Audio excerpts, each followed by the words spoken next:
we were doing a facial pose challenge, which was essentially taking these 100 faces, which were created by @magicalpouch on Twitter. And we just took a random number generator and picked one of these faces at random and tried posing them. And we did a few of those. So let's just kind of go full screen here and make this a little bit bigger. There we go. So the faces we had were this, and the goal with all of these was to see how far we could push the face to both capture the feeling of the drawing, but also to make it work in 3D space versus a 2D drawing, and to push the rig beyond the typical. So when I say beyond the typical, usually when I see a lot of student work, the faces and the poses aren't pushed nearly as far as they could be. So for example, like I might see a sad pose that just looks like this, where it's just mouth corner down, eyebrows sad, and that's it. And posing is a lot more than that. Posing is building a connectivity between all of the different elements, and this is just the face, where I haven't gotten to the body yet. It's building a connection between all of those elements, creating that feeling of contrast and dynamic elements that work in concert with each other, but also that oppose each other. It's this whole big thing. Essentially, it's trying to push appeal. That's really what the end goal is. And appeal is a vague, amorphous type of thing. There's not really a specific thing where you can just go, this is appealing, this is not. Done, just do that. Appeal falls across a whole spectrum of things. But one of the core elements of appeal is trying to push interesting shapes, trying to push asymmetry, and trying to push connection. Those are kind of the big three things of many, many other things. At least for me. Whenever I'm doing posing, that's the thing that I'm looking for. So as we're trying to push these expressions, push these elements, we want to really think of how can we make it more than real life, more than what we could just film. And this is one of the big things that I see with student work is oftentimes they will take a source of reference, and when they animate it, things feel about the same or slightly less than the reference. In terms of exaggeration, the posing feels stiffer than the posing from the reference. The facial expressions are less expressive than the ones in the reference. Is that a bad thing? Well, not necessarily, but it kind of defeats the purpose of animation, because why animate it if we can just film the same thing and get more expression? Part of animation is making it more expressive, making it more dynamic. And I should put a little asterisk there. When I say exaggerating, it doesn't always mean making the pose bigger and weirder. So for example, if I have a character standing here, I don't have to push it so the character's like this. If I want them to feel very stiff and angry, I can reduce the amount of offsets. So instead of having a head tilt like that, I just make it straighter, make those brows straighter, something like that. I'm trying to do it to camera here. It's very weird. It's the opposite.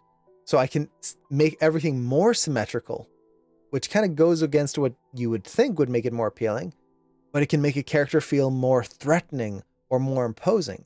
Think of Darth Vader. Think of the food critic from Ratatouille. He was just perfectly straight, everything angular. That makes him more interesting. They took something and exaggerated, and sometimes exaggerating is exaggerating things less. It's not just making it bigger and grander and more wiggly or something like that. So just keep that in mind. So we did all of this for facial expressions, but now let's actually apply that to the whole body. And we're going to kind of dive into a little bit more of how can we as animators improve our skills in this department? How can we get better at posing? How can we get better at creating appeal in a moment. Now, as we're doing posing, there's a few different ways we can do this. There is the freeform method. So essentially, let's actually just create a new scene here. I'm just going to bring in a rig here. So I could just bring in a rig and I could just start posing right away. Just freeform. We'll just get what we get. Cool. That can work, especially if you have a lot of previous experience. But if you're a student, that is a good way of just getting nowhere very quick. You're going to spend a lot of time getting absolutely nowhere because you won't know what makes something appealing. You won't know how the body works even. What are the body mechanics? How does the body move when I raise my arm? What are the things that have to connect in there to make that work? How can I make it feel natural and appealing? So if you just freeform it, you're going to be in trouble a lot of the time, especially if you're starting out. Once you have experience in that kind of library of knowledge, you are much more capable of just creating something from nothing and having it succeed. But even then, even with a lot of experience, oftentimes, like when you're going to be doing something new, for example, let's say I'm animating a shot and it's going to be someone on a skateboard. I've never been on a skateboard. I haven't animated any shots of a person on a skateboard. So I would do some research on what do people look like when they're on a skateboard. I would do a bunch of master studies of people on skateboards so that I understand how to make that work and be appealing. I wouldn't just start from nothing and hope for the best. So we have that. So actually that leads into the next thing. So, okay, we're not going to freeform it. What other kind of master studies could we do? Well, we could do gesture drawings, or essentially take real life and pose that out. So when we're doing this, we can go to all sorts of different websites to find this. So for example, there's quickposes.com here. This is a gesture drawing website. You can just go here, make sure you have everything set up here, and you can just start. And hey, look, there's a pose. I could just pose that out. I could take this and pose that, so on and so forth. So this can be a really good way of just analyzing a lot of poses very quickly. Now, I'm not always a fan of these types of poses. And the problem with these is that they're not really natural poses. They're very exaggerated. Like this one here, that's not how someone would swing a sword. This is someone who posed in front of a camera and pretended to swing a sword. And this site is quickposes.com. Let me grab the link for you here. If you just do a Google search for gesture drawing websites, you're going to find a ton of these. And Vralkus, thank you so much for the sub. I really appreciate it. Thank you so much. 28 months. Jeez, how's it been so long? Jeez, thank you so much. I really appreciate that. Yeah, there's bodies in motion. There's, I think, living lines or something like that. Lineofaction.com. There's a ton of them. But these are great for drawing, great for posing, but you have to be very careful because once again, these are not super natural poses. They can often feel like what's choreographed motion. It's just pretend you're swinging and hold the pose so we can get a picture. That takes away all of the dynamic motion in there. So I would be wary of these because you can start to run into issues where your posing will still feel stiff, even though it should feel in motion. But regardless, going through and looking at real life pictures is great for actually understanding how do people move in real life? What's our range of motion? How can we take that and then make it more and exaggerate? So that would be the starting position. If you're starting your posing journey, I would definitely start with real life images. And if you want, you could shoot reference of yourself moving. If you can do that, you can just go out in the park and watch people. You can do this in all sorts of different ways. One of my favorite ways is just to go on Google or Pinterest and just do a search. For example, I just did dynamic posing. And here I feel like you can more often find poses that are actually in motion versus staged posing, and just based on what you Google. So for example, like you've got this guy here, like actually jumping through the air. And for some reason, my internet's really slow today. So this guy on the gray screen, you know, he's wearing all gray, just everything's super gray. There you go. And of course it doesn't want to load anymore. Pinterest died on me. I was testing it all earlier. It was fine. Let's see. There we go. There we go. Aha. So like something like this, he's actually jumping through the air. And if we look at some of these poses, these can work really well. So, cool. We've got all of that. We can find real life images. There's one problem with real life images. And that is that if the goal of this is to study how can we push the visual appeal? How can we make things more dynamic than real life? We're not going to get it here, because this is just going to show us what happens in real life. This would be like trying to improve your animation skills by looking at a lot of live action reference, but not actually looking at animation reference to see just how far we can push this. So this would be a great starting point, but I would also supplement this with my favorite type of master study, which is looking at existing art and analyzing that and either trying to pose to that and trying to match what makes those appealing. So, for example, if you just look at, here I did a search for dynamic character art, look at these poses. So this is from, I forget their name, CTB. Forget the, oh yeah, here it is. Yeah, Anime Project at Tumblr.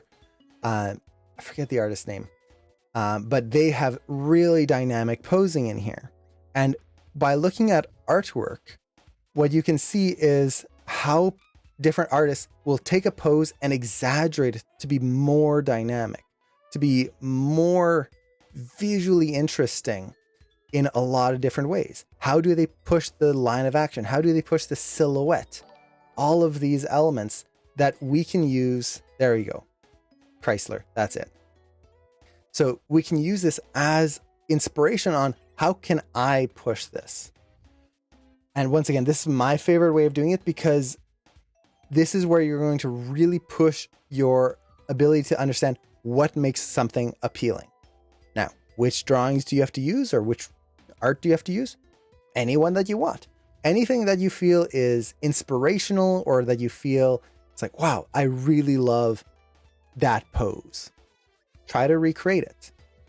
Now, the problem with using artwork that you will find very quickly, and can be very frustrating at times, is that depending on the character, so this one's a good example.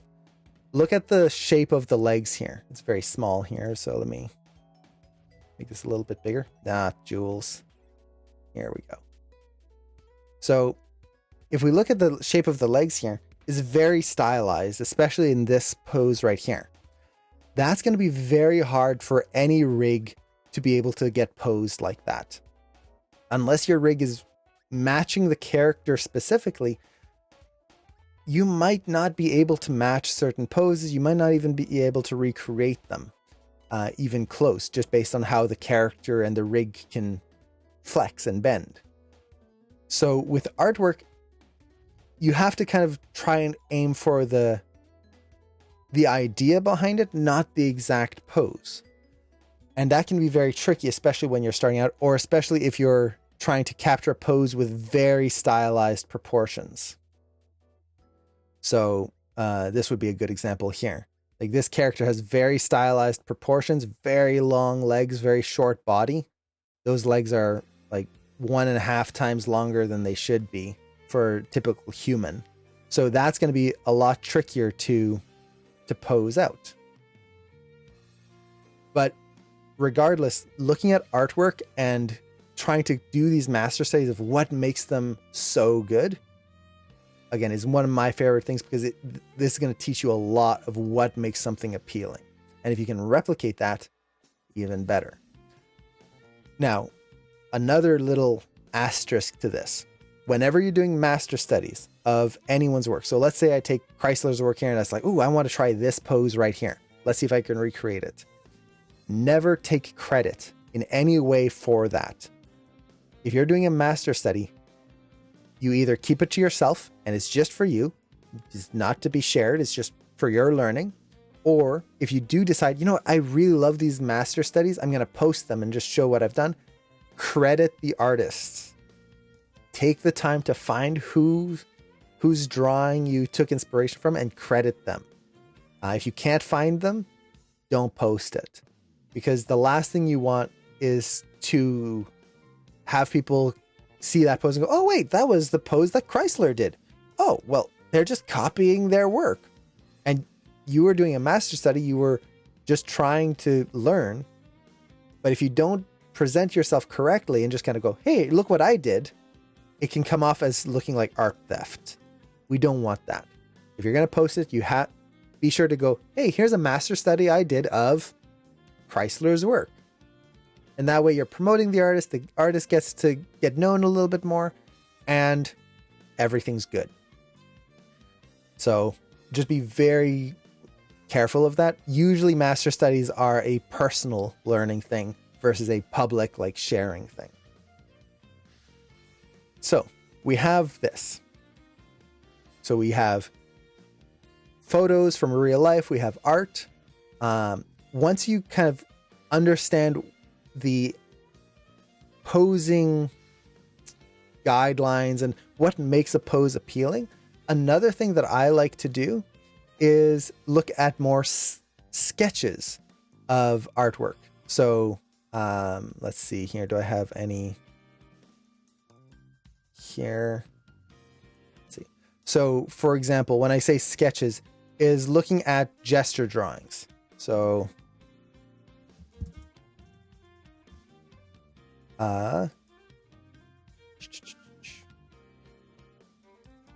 let's just do gesture drawings. So things like this. So of course, Pinterest load. There we go. So something like this, where you just have these simplified ideas, like jump rope. There we go. The line of action is kind of there, but there's no details. By using sketches like this, just simpler forms, it allows us to put more of the idea of our character into the pose and focus more on making the rig appealing versus matching an existing drawing. The problem with this is if you don't know how to make something appealing, just looking at this little kind of sketch is going to be really hard to turn that into something appealing, especially when you're starting out. So that can be a very nice exercise as you progress, especially if you want to try and create your own things.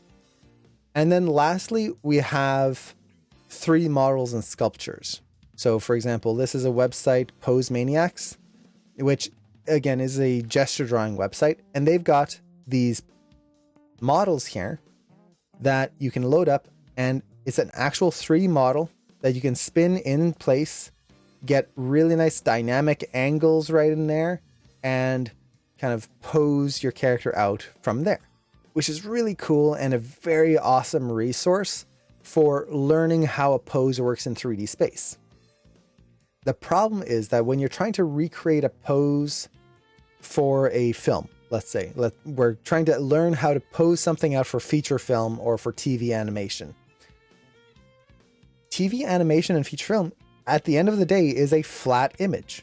It's on a TV screen and it's flat. You can't spin around it. And usually our goal is to make that one image feel as appealing and dynamic as possible.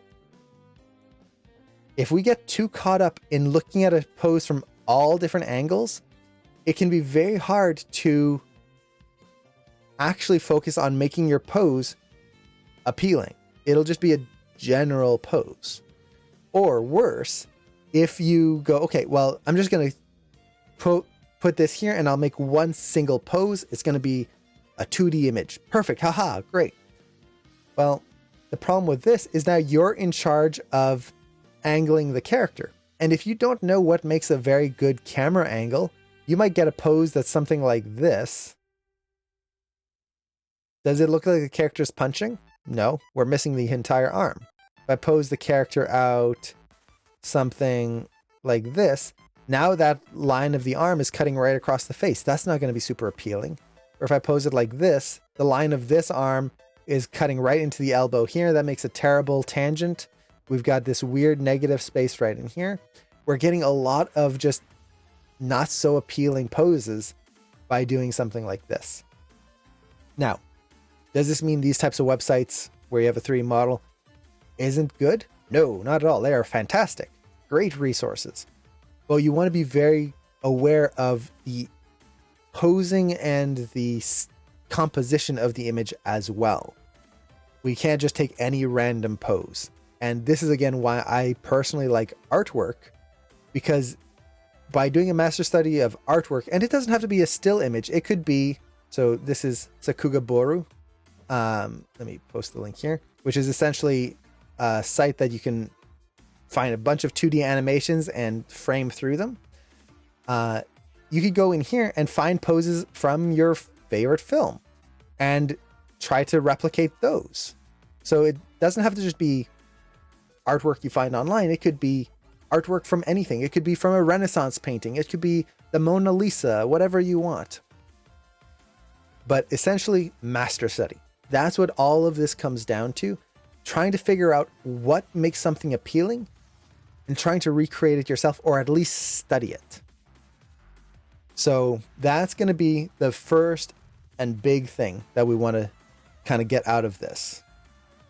Now, another thing you could do is, for example, I just did a Google search for famous movie shots. So you could just find things from movies as well. Find a really cool pose from a film and see if you can replicate it and make it even more dynamic. I'm not usually a fan of these too much because a lot of times it depends on the costume. So, like, where was it? Here, this one. Like, part of what makes this pose so dynamic is the fact that the wind is blowing through the costume and it's just making this really cool dynamic shot. Without the costume, you're going to kind of lose out on a lot of things. So either way, master studies, super, super helpful. Regardless of what you use to start the master study, the whole point is to understand what creates that visual appeal. Now, let's say we find something here. I'm going to pick something at random. Well, we've got this open here, so let's take a look at this one. And then I do want to take a look at live action as well. So I'm just going to try to pick one at random here. Just trying to, let's see. Okay, there we go. Okay, that's what I closed my eyes. That was the first one that my mouse cursor was on. So we'll go with that one. And let me actually open it up here. There we go. So let's say we grab some images and we want to do a master study. There's a few different ways we can do a master study. The first is, like we did last week, we could just pose out our rig. So look at our drawing, look at our rig, pose it out. Great.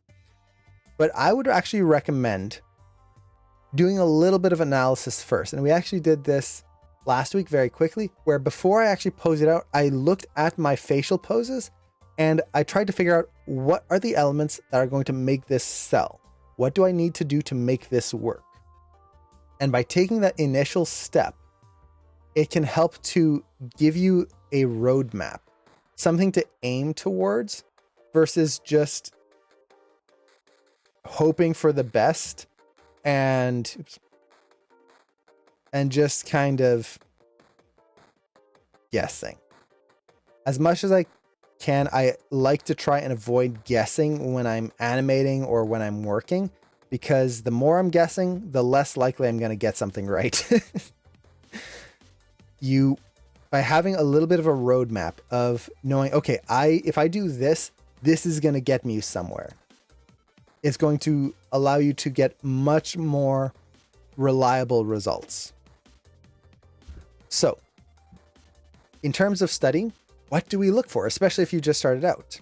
Well, this is where Cameron and I put together this cheat sheet here. So this is the posing checklist for animation that we usually go through when we are analyzing any poses or creating our own poses.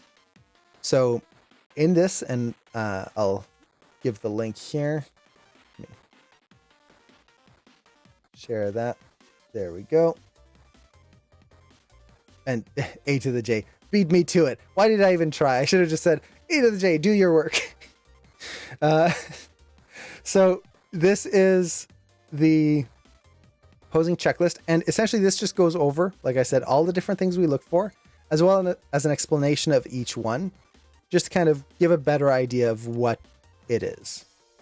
So let me just move this back out of the way here. And we can go over that list. Well, actually, no, let's actually move this here. So we have that list open. And actually,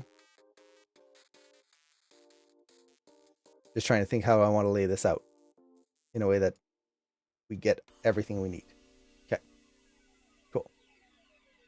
So, aha, there we go. So when we're looking at a pose, make sure I've got a different layer here. That'll help. There we go. So when we're looking at a pose, we want to break down, why does it work? What is it about the pose that is appealing, that is interesting? And if we're looking at real life reference, how can we push it? So that's going to be what I usually call the exaggeration phase or the exploration phase. And we're going to go over that in a little bit. But let's just go over the checklist right here. So line of action. Well, that's pretty easy. The line of action is right through here. And let me take a pen that's a little bit more clear. There we go. So the line of action is going right through there. And that gives us this really nice swoop right in here. We've got our line of action. Very nice. And if we exaggerate it, the line of action actually has a little bit of a bend here. So it's getting that kind of little notch right there. Cool. Now, on top of that, a line of action isn't just one thing. A line of action has multiple sometimes. You'll have branching lines of actions or secondary or tertiary lines of action. So here, for example, our line of action actually also branches out this way. And we get this kind of S shape right on this side. We also have a secondary line that goes through here on this arm right there. So these are kind of the flowing lines that are determining what our pose feels like. And lines of action are important because they give us that stability of, or let me put it this way, it's kind of a building block of our pose. If we know what we can do with our line of action, so for example, if I have the line of action and it's just doing this, if I pose everything on top of that line, it's going to feel very stiff right here because I didn't really exaggerate that line very much at all to begin with. But if I try to push this line, let's do something like that, and then build my pose on top of it. And I'm just doing this super roughly here. Something more like that. It's essentially a similar pose, but now it's going to be much more exaggerated and interesting. So similar, but more dynamic. And that kind of goes into the exaggeration element. But knowing your line of action, knowing how to exaggerate that is going to be very helpful. So line of action, we can see that right through there. Now, silhouette value. Silhouette is essentially, what does the character look like if we just look at the general form? Now, when you're looking at silhouette, there's a few different things to watch out for. The first is that silhouette doesn't always have to be all like perfectly visible. A good example is right in here. Like these silhouettes, these are still very good silhouettes, even though you don't see the arms or legs. This is an example of it right here, where his arms are within his body shape right here. So technically, silhouette, if we look on the outside edge, is not super clear. But silhouette also includes value. So his hands are very visible because they are very pale against a very dark object. In this case, if I posed myself like this, my hands are still in a good silhouette because they're over top of the blue of my shirt. If I did this, this wouldn't be as good of a silhouette because my hand is over my neck, which is about the same color. So silhouette is about values. It is also about negative space. So negative space is the space between your drawings.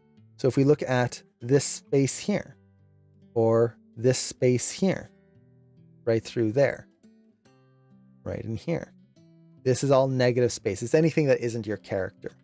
And negative space is very important to look at when you're analyzing a pose, because even though technically it's not a part of the pose, it's not the character, it helps to add that visual appeal in our characters. And a lot of times you'll notice that good negative space is kind of a triangular shape. So right here, for example, this is just a rounded triangle. This is kind of if we were to continue it here, it's really just a triangle shape that's been cut off at the end. What they're avoiding is any rectangular shapes. And you'll notice this, if we look down here, let's make that a little bit bigger as well.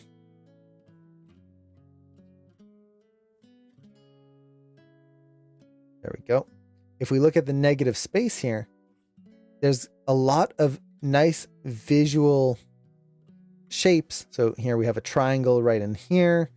You've got, if we take off that shirt, kind of fluttering there, you've got kind of this triangular shape right in here. Triangular shape right there. Triangular shape right there. You'll notice how often that comes up. Even here, it's this wedged triangle. What they don't have is parallel lines. So here, triangular, even here, it's a big wedge. No squares. Square and kind of parallel negative forms tend to be very boring. So let's say I was to pose this character out here. And once again, we push our line of action here. So that line goes through there. Let me clear this up here. I should have warmed up my drawings earlier today, but that didn't happen. So we're going to deal with very rough drawings. So let's say we have our character coming through their line of action. But then let's say we have the arm come through here, right through there. And then we take this leg and we did this.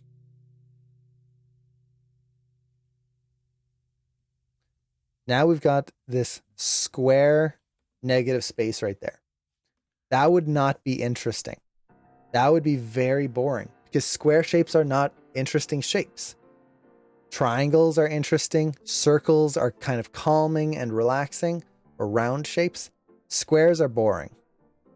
They're just not that interesting to look at. So I would want to try and exaggerate those elements in there. Looking at that silhouette, how does that feel appealing? So we're looking at that. We're looking at our straights versus curves. Well, that's essentially what's happening in the body here. So we've got essentially a nice simple line versus a more complex line here. So simple versus complex, or straights versus curves. Yeah, unless the square is done with extreme levels of intent. That is very true. So don't always stick away from squares. Like if you want a character to feel like just really big and blocky, and just kind of get the angry eyes in there, you can really push that square feeling of the character in there, and it helps to make them just like a solid brick. But it would need to be done with intent, not just randomly because. And that goes with anything in posing. You want to do things with intent, not just because it happened. Yeah, Kingpin in Spider-Verse, he's so good. He is a perfect example of a just silhouette. That's all he is the head on top of a silhouette. And then Minecraft. Yeah, Minecraft is another example where they did it with intent. The whole world is made out of blocks. That's the point. And that works really well. Yeah, SpongeBob. But even SpongeBob, if you look at SpongeBob, he isn't just a perfect square. They use that for comedic value, where they will just pose him. He's got his tie and little legs right here. They will pose him as a square, but more often, just from like the day-to-day poses, he's actually a little bit more of this shape with a little bit of depth to him. Not all the time, but this is going to be a much more dynamic pose right there than this, which, if you've ever seen the episode with Doodle Bob, I think it was called, where SpongeBob has a magic pencil and brings a little doodle to life, that feels more like Doodle Bob right there than this, which actually has depth, and it is a great episode. I really love that episode. That has more depth and a dynamic shape to the character. But again, does it mean that Doodle Bob was unappealing? No, they leaned into those like doodle elements and made it appealing. So again, as long as you have intent and you're doing it for a purpose, that is good. If you're just doing it because it just so happened that that's how it turned out, more often than not, it's not going to turn out. So straight versus curves, looking at all of those elements, where can we see those nice straights? Where can we see those curves? That's going to be a very nice element to look at. Weight and balance. This is one of my favorites because it shows motion. So weight, you can usually either just take a point. So I'm going to take his foot right here, just go straight up and let's see, there we go. So go straight up here. And we can see that this character is out of balance because his balance point, which is his foot here, is not in the center point of his weight. So you can see there's a lot more mass right on this side of the line than over here. So that means that he's out of balance and he's going to be falling, or he's in motion. If he was actually balanced, that weight would more likely be positioned somewhere around here. Now we've got a more even amount of weight on both sides of that line. So that's going to be really good. But on top of that, the other thing that I like to look for in terms of weight and balance, and technically you can look at this as the line of action, is the center points of the body. And this is something that we as humans tend to kind of inadvertently lean towards, which is if we look at the center of the head, center of the neck, which usually you want to look in the middle of the clavicle right here. So actually right around there. And then center of the hips. You'll notice that we get this nice line. That's part of your line of action.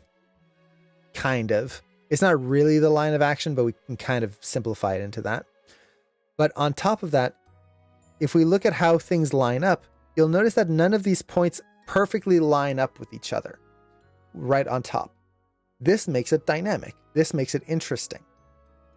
But when we draw or when we pose out a character, what often happens is that you're going to have your line of action like that, and you're going to pose out your elements. And as we pose it out, things start to line up. So for example, the center of the head is now right above the center of the hips.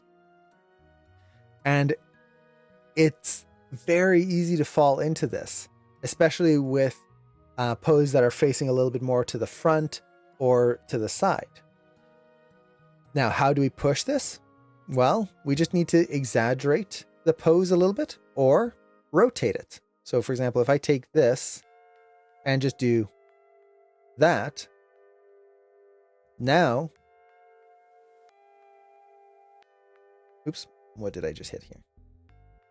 I think I repositioned my camera. There we go. Can you tell I don't use Clip Studio all that much? I'm much more of a CG animator than I am a 2D artist. There we go. So now we've got the exact same pose, but that line of the head here is not in line with the one of the hips. And this creates a nice dynamic motion to the pose. So we can take that here, we can find that line and try to exaggerate it. Now, simplified shapes, or actually, let's go asymmetry. Asymmetry is easy. Does it look symmetrical on both sides? Sometimes we want that in a pose. Again, conscious choice. Sometimes we want the symmetry, sometimes we don't. In this case, we can definitely see that this is not symmetrical.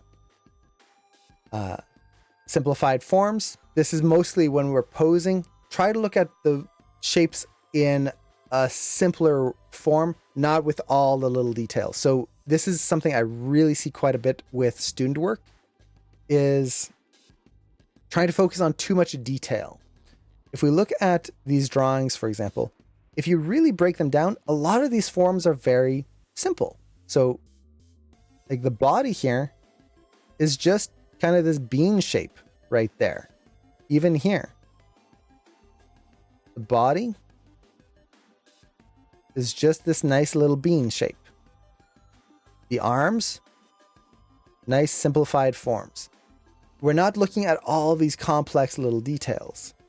So what I'll see in student work is, instead of analyzing the forms of the body, students will tend to analyze the contours, and they'll just trace over the drawings, or the poses, I should say, the live action. And you're going to get something, I'm just doing this super quickly here, something like this, where there's just too much detail. And all of this just analyzing contour forms isn't going to help you in any way, because your rig might not even have this form, might not have all of these details. So what's the point? It's not giving you any useful information. So let's just kind of use that right there and move it over to the side. Like all of this, what does this give us right here? Nothing. Nothing in this analysis has helped at all. But if we think of just simple forms, so for example, the body, the way I like to think about it is either it's going to be a bean shape. So just this kind of bean right here. Or if you want to simplify it even more, you can just break it down into kind of these wedges here. One for the shoulders and one for the hips. Something like that. So if we look at this simplified form, we've got the line of the shoulders coming down right through here, and then down into the hips, which are angled this way. There we go. So that's our simplified forms. It's just this wedge. And this makes it much easier to see where your straights versus curves are, where your actual posing will go. Looking at this arm, going back here, one thing would be very important is thinking of how it's going back in space right here. Now this would start going into visual anchors right in there. But just break things down to the simple shapes. We don't need to worry too much about super complex forms in this. Contrapposto and twist, that's the angles right here. So simplified forms will help with that. And then the twist would be that the hips are twisting this way, while the body is slightly twisting this way, just a little bit. Those are sometimes very hard to see. But we're looking at those angles of the chest and hips. Sympathetic action, like, I don't know why I started going through this whole list. We've got a video that goes over all of this, but we're almost there. Sympathetic action is just thinking, okay, for example, if he's raising this arm here, that's going to raise the clavicle and the whole shoulder area here. So right there, if I raise that arm, that whole shoulder raises up. If I move my arm up here, the whole body reacts. So I'm trying to look at those, try to find those in the posing. And part of this is like, as this leg raises up, that's what's causing this hip to come up right here. Right there. So that would be a sympathetic motion. I want to make sure I get that in there. And I think about those. Tangents.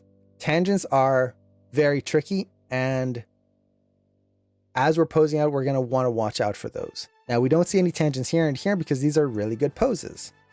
But tangents can be when lines butt up against each other, when they kind of cross in weird ways. I'll try to point out tangents as we get them, but essentially they are a pain. And in this checklist, there's a whole list of tangents, if I remember correctly. Yeah, if you go to this site right here, you're going to find a whole list of tangents, and you can find it in here as well. And then lastly, we have visual anchors, which is essentially look for areas that show form and try to put those in your poses as well. So right here, you can see the clothing acts as a visual anchor. We can see the form of the body right there. So here, for example, this would be a visual anchor right here and here in real life. In drawings, that would be like these lines right here, the sleeve right there.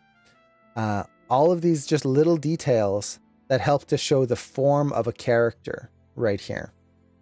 The neckline right there. And then lastly, we have, let's go back up here, exaggeration, which again, I'm going to show that in just a little bit. We want to do an exaggeration pass. We don't want to just take our pose and just copy it one to one.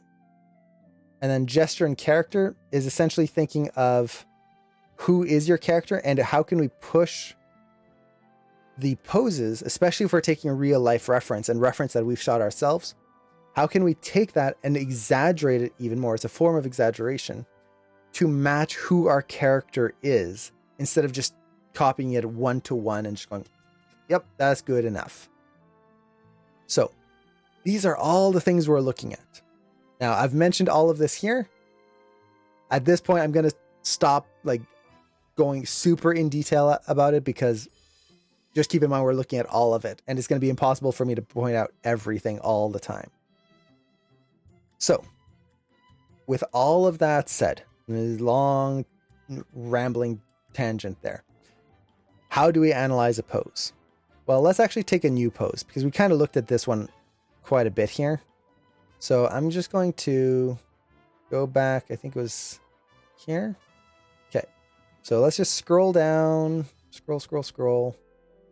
Find a pose that's fun and dynamic. Let's see. Actually, do I want to maybe take something simpler? Let's take that one. Kind of caught my eye. Plus, it's got more of a simple shape to it. And hey, thank you so much, AutoKey. Thank you so much for the sub. I really appreciate that. I love this song. Okay, so I'm going to take this. Now, the reason I'm taking this is because it's a little bit of a more subtle pose. And sometimes it's nice to try and analyze subtle poses because it gives us more room to exaggerate things. Now, it's not the subtlest pose. It's still quite exaggerated, but there we go. So, as we look at this, once again, it's going to be just taking all of that checklist and breaking it down. What do we see? So, for example, what's the line of action? Well, the line of action is doing this kind of S shape right here. Technically, I would consider this a C shape, specifically because most of the body is just in this C shape, and it's only the head that's kind of going forward here. So I would still consider this a C shape, technically. So we've got that nice C shape right there. We can see the contrapposto of the hips. Now, this is where contrapposto can get tricky, and we mentioned this in the last stream. a lot of people assume that contrapposto means that you have to have opposing lines like that. Well, here, we're not getting opposing lines. They're going up and up. This is supposed to go up and down. That's contrapposto, right? Well, no, not really. Because if I just take this pose right here and then rotate it, same pose, but now both lines are going up. There we go. So essentially, if you have your character, you create contrapposto and then you tilt them, it's still contrapposto. It hasn't gone away. So here, even though both lines look like they're kind of going in the same direction, it's still contrapposto because it creates a triangle shape right here, a wedge. So we've got contrapposto in there. We've got our balance right through here. So in this case, she's balancing kind of between her toes. I would kind of guess here. Most of her weight would be on the ball of the foot. So it would be like somewhere in the center line right there. So if we kind of go up from there, we can see that she's balanced. There's an even amount of weight here and here. So we can take a look at that. We can look at our straights versus curves. If we look at this shape of the body here, that's a nice simple form right there compared to this one where it's a little bit more complex on that side. So we've got simple versus complex. Asymmetry, definitely asymmetrical. And we can just keep going through all of that. But that's what my usual process is going to be. When I'm looking at a pose, I'm looking at all of these things, trying to think, how can I push these? How can I make it more dynamic? We're getting a nice twist right in here. This foot's further back. So the hips are twisting kind of this way. And then the body is twisting a little bit that way. Actually, let me take a look here. So I'm looking at the center line of her back and her hips here. Actually feels like we've got more twist here and then just a little bit here. So we're getting that twist of the back right in there. So we can take all of that. But, okay, we've taken a look at our live action reference. We don't want to copy it one-to-one, because if we do, what's the point? What's the point of just taking this one pose and recreating it exactly the same in our shot? It's not going to be that interesting. So this is where the exaggeration pass comes in.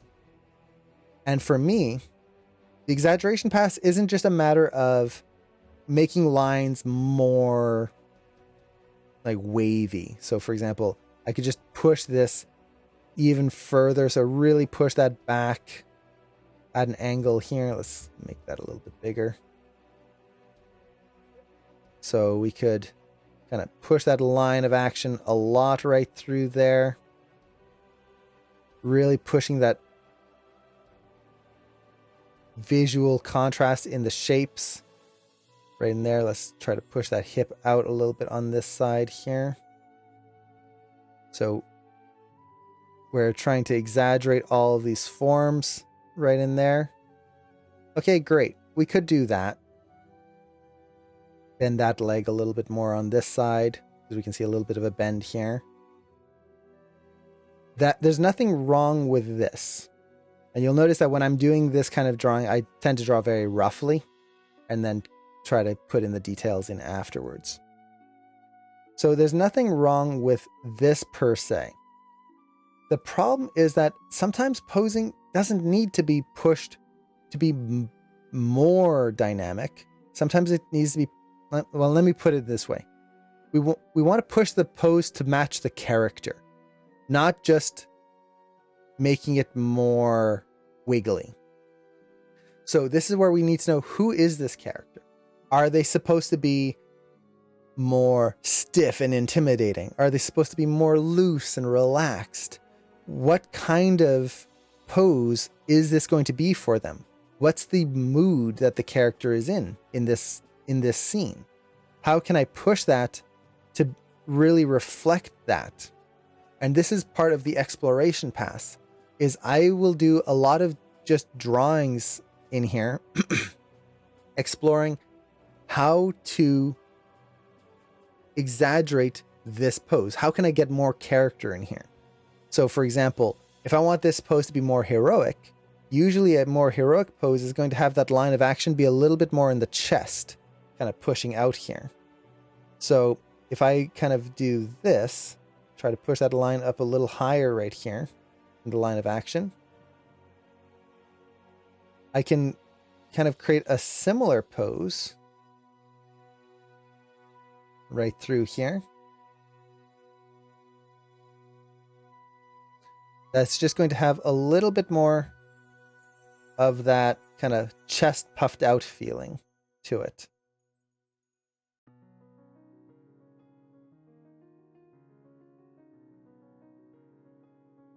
So we can kind of get a similar element in there, but you can see how that changes quite a bit just by pushing that line of action. The feeling of this pose. This character feels much more confident, whereas this character feels much more just relaxed and just kind of sagging, I guess you could say. So this is part of that exploration pass. How far can we push this? How far could I push that line of action and that lean of the character, trying to make the character more visually match what I want my character in my scene to feel like? Don't just copy your reference one to one. That's a good way of just making every scene feel boring for the most part. So yeah, we could keep going with that, but hopefully you get the idea. It's a matter of pushing your posing and exploring your posing. We could even explore like, okay, maybe I'm not a huge fan of those arm poses. What if instead of holding this up here with the arm bent, what if she was to bring her arm down here? Now this kind of goes away from master studies, and this goes more into the posing of your character. But what if she was to do that? Well, I could do an exploration pass of that where we kind of push the arms back here, and now we get a similar idea, but we're starting to push it into different directions here. So we could push that foot back there instead of being flat. All sorts of different things. But yeah, hopefully you get the idea.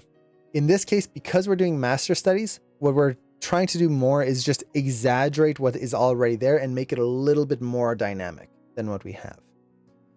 Now we can do the same thing with 2D drawings. So same thing here, just looking at the overall forms, try to analyze all those different things. The contrapposto right in here, you can see the contrapposto right there, contrapposto right here. And here you can really see the twist of the body right in there, which is really cool. So yeah, when you're doing these master studies, again, long tangent here, just to say, study your drawings, study your poses. It's going to make you a better animator, because the more you study it and find out what makes it appealing, the more likely you're going to be able to do that in your own shots without needing reference. If you're just going by what you see in the reference, you're always going to need that reference. You're always going to have that reliance on what you need to see versus your understanding of the pose. I hope that makes sense. So with all of that, we've got the analysis. Okay, cool. We've looked at the pose. Great. Now we need to pose it out. So let's actually just jump into Maya and do that here. So we're going to do this pose here, and then we'll do a 2D pose. So I'm going to have to change my rig here. I don't have to. I could pose him out in this pose if I wanted to, but let's do Aya here. It'll help because we did Aya on the last ones as well. So there we go.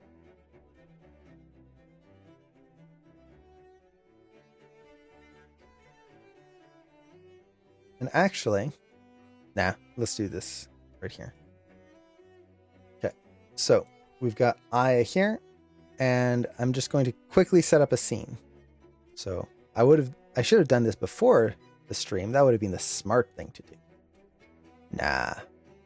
So I'm just going to create a ground plane, and then I'm going to create a camera, because it's always good to have an actual camera to look through, and you don't want to pose out from your perspective view only. That's just a recipe for disaster. And when I say recipe for disaster, the reason why it's going to be problematic is that poses are very reliant on the camera view. What is the final product going to look like? And we need to pose that out to the camera.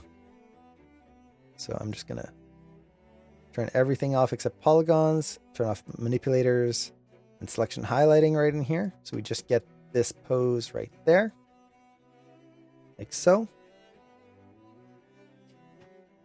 And there we go. We've got our character. Now let me move this to the side here. Something like that. Okay. Now the next thing we need to do is, if we're posing this out and doing a master study, we also need to pose things out to... Interesting. There we go. We need to pose this out and think of the camera angle as well. So when I'm doing this, I will want to move my camera a little bit lower and probably around to the side here a little bit more. I could rotate my character as well, but in this case, I can just move the camera. It'll be fine. Okay. And then I'm just going to key the character at their default position here. And then let's animate this on frame 11. Pose it on frame 11. So finally, after, what is it, 2 hours now? Yeah, almost 2.5 hours. Let's actually get to posing. So to pose this out, when I'm posing a character, the first thing that I try to do is just get in the big blocking elements of the character.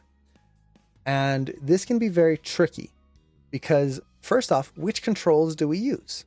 Now, I've talked about this quite a bit before. On a lot of rigs, you're going to have what is usually called the cog control. That's the main hip control that will control the orientation of the character. Then you'll have an IK spine right here. That's the yellow controls on this rig, and an FK spine.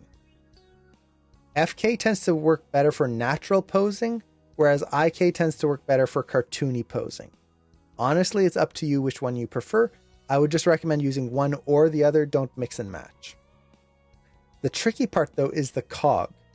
Because the cog, when we're posing this out, we tend to think of it when we first start as a hip control. So if I want the hips to be angled to the side, so for example, you've got that contrapposto right here. Let me switch to a pen that actually draws. So we've got that contrapposto in the hips here. Well, I'll just rotate my hips like so. Haha, contrapposto. The problem is that this also bends the spine, or not bends, but rotates the spine. And that means that if I need to, for example, counter the spine this way, and then I go, oh, wait, I need to change something, and I adjust this here, I have to redo the whole spine. So how should you think of the cog control? For me personally, I like to think of it as a general angle of a character. So the general orientation. A good example of this is if a character is walking, they are facing forward and their hips are moving as they walk. Well, they are still facing forward. They're not doing this and doing these big weird rotations where they're walking in a zigzag. They're just walking in a straight line. Because they're not changing orientation, I will use one of my hip controls, either the IK or FK hip, to move those, and the cog just manages the general direction. If they're going to change, so for example, rotate and change a different direction, that's when I use the cog. So looking at this pose, what I'm going to try and determine is how much of this is a general direction change, where she's actually tilting her whole body back, versus just rotating her spine side to side. I can't really show it here because you're only seeing this. But how much of it is coming from the hips where it's tilting versus rotating? I don't even know if that looks any different. So overall, I would say that this is kind of a general pose change. So she's changing her orientation. The reason I can kind of guess that is because the entire line of the body is pretty straight overall right there. If it wasn't, we would see it much more of a curve on that front of the body there. So I'm going to just quickly get the character kind of in place. And when I'm starting, I usually start with the cog here first. Just do a quick little pose there. And then I like to get the feet in there as well. And the reason I like to get the feet in is because the angle of the feet determines a lot of a character and a lot of their posing. So I want this foot to be slightly further back, and they're quite wide apart here. So I'm going to move them a little bit wider here and make that a little bit more of a powerful stance right in there. Something maybe like that. Again, it's not going to match exactly because our camera angle isn't 1-to-1. So you have to kind of guess a little bit. But we have that. Now, the other thing I like to do right away is I hate when my feet are parallel on a rig. It just looks very stiff. So in this case, her toes are kind of, it looks like they're pointed in slightly here. So I'm going to exaggerate that there. And then the other foot, it feels like it's kind of pushed further out this way. So let's actually try to have that in there. So there's a slight offset right in there. Okay. I'm just going to quickly get the arms down and relax the clavicles. Never forget your clavicles. Of all the posing mistakes that I see, missing clavicles is probably number one, especially with student work. You never want to miss that. So let's just quickly get that arm in position here. And then we're just going to get this hand kind of in place there. Now you'll notice that I'm doing this very roughly. I'm just kind of quickly getting things into position, not worried too much about the actual appeal of the pose right there. So, okay, let's just go with that. Cool. I'm just going to key this here. So this is what I will typically see with a lot of student work, where a pose is started. It's kind of blocked out in this way, where we've got the elements, the arm is bent, the body is bent, and okay, cool, the legs are split apart. But if we look at this pose from, let's say, 3D space right here, it's very symmetrical. Everything is still perfectly straight. There's no twist. There's no contrapposto from the front view here. Everything is still very, for lack of a better term, unappealing. I haven't even posed the head, which I see quite often. It's just the head stays at its default value there. This is a good starting point. It's putting the basic blocking elements in there, but this is nowhere near a complete pose. So what we need to do now is we need to keep pushing it. We need to build onto these elements and start going through that list, that posing list. So one of the big things right now is the weight shift. Right now, my character is directly between both feet. That's boring. That's already going to be a pain to do anything with. We typically favor one leg versus the other. And in this case, we can see which leg she's favoring because of the angle of her hips. Her hips are angled this way up, and this leg is straight, which is telling me that her weight is being pushed and supported by that leg right here. And then the other leg, which is bent here, is just kind of more relaxed. It's not supporting her weight. So we are going to be shifting her hips over there. And we can already see how that pushes our line of action. See how our line of action is very boring here? As soon as I shift that weight, suddenly that becomes much more dynamic right in there. So we can push that there a little bit. I'm not going to go right over that leg. I want it to kind of favor there a little bit. And then I'm going to use the FK spine in this case, and I'm going to just push those hips over like so. And then we've got a little bit of twist in there, probably just a little bit this way. Now her legs are a little bit stretched, so let's bring her down so we're not breaking that leg right in there. Maybe push her back just a little bit as well. Okay, so something like that. Already you can see how that's helping to make that pose more dynamic. And even just from the front view or back view here, that looks way better than that. There's weight in that leg that's being pushed over right there. We're getting that bend in this knee, which I'm just going to take this knee PV control and just kind of move it out so it's a little bit more in line with the foot. Our knee usually points in the same direction as the foot. Usually. Okay, so we've got that. Now the body here. Well, the body, what rotations can we see? I do know that there's a little bit of rotate Y right here. Kind of rotating around, twisting. We're getting a little bit of that curve. So if I think of the body as just that bean shape, this is what's going to help. Otherwise, what can end up happening is, and I see this quite often, if you look from the base of the neck to the hips here, it kind of looks like the pose is doing this. And it's this S shape right in there. Cool. Okay, I can do that. So if the hips are angled this way, I'll just take my spine and I'll do this. Like that. And there we go. The character is starting to get that nice shape, and then I'll take the hips and do this. Voila. Except it just kind of looks wiggly, doesn't it?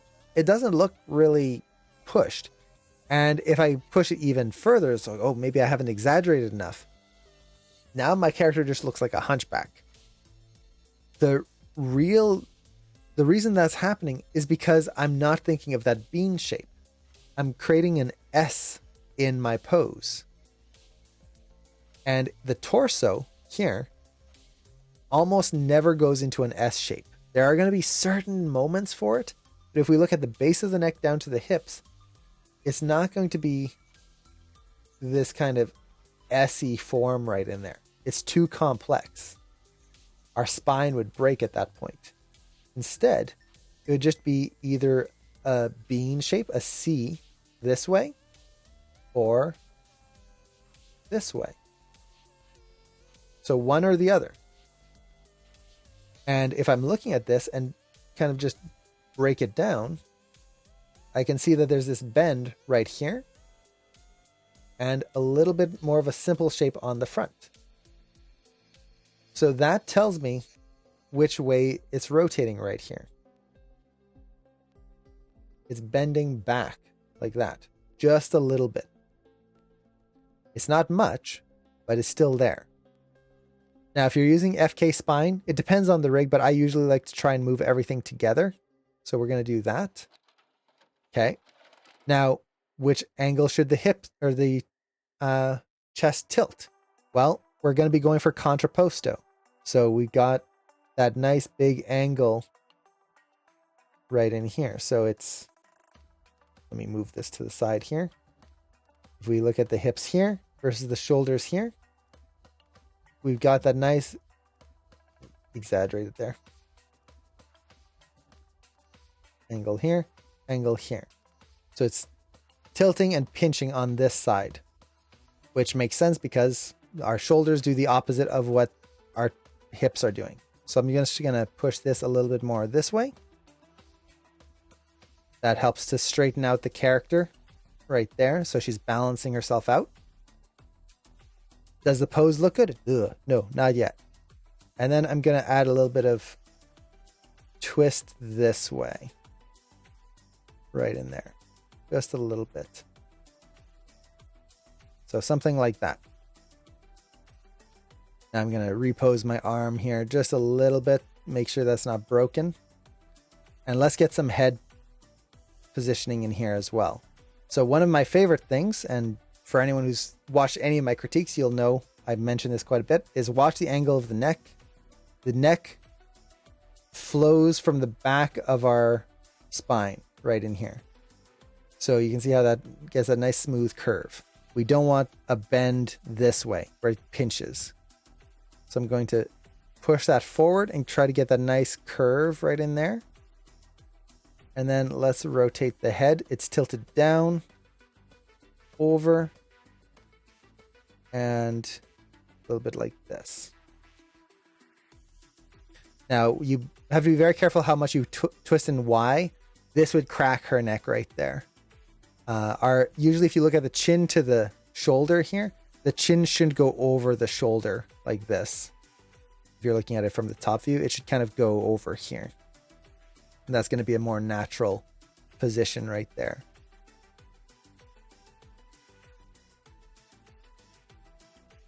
So I can maybe rotate my camera ever so slightly.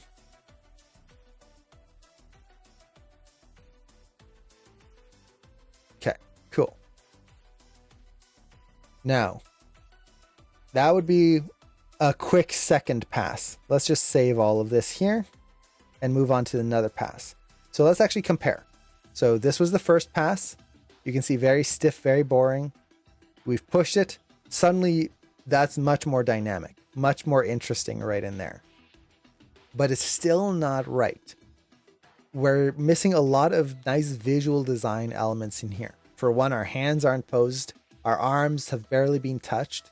But we're missing some sympathetic motion, some connection into the rest of the body, as well as pushing some of the visual design elements in there. And also, the character is way out of balance here. So if we look at this here, the character would just fall over, especially because she's got this big beach ball for a head. So I'm going to try and balance the character out a little bit more here, which is going to help push our line of action as well, which is nice. We're going to get that next extra little bit there. So we're pushing the character here. I'm looking at it from all angles. Technically, only this angle really matters, but I do want to make sure that it looks decent from as many camera angles as possible. Okay. So we've got the hips positioned here, and let me actually, I need to do this on this frame. Okay. So let's push our hips a little bit more. Just get that nice angle right through there.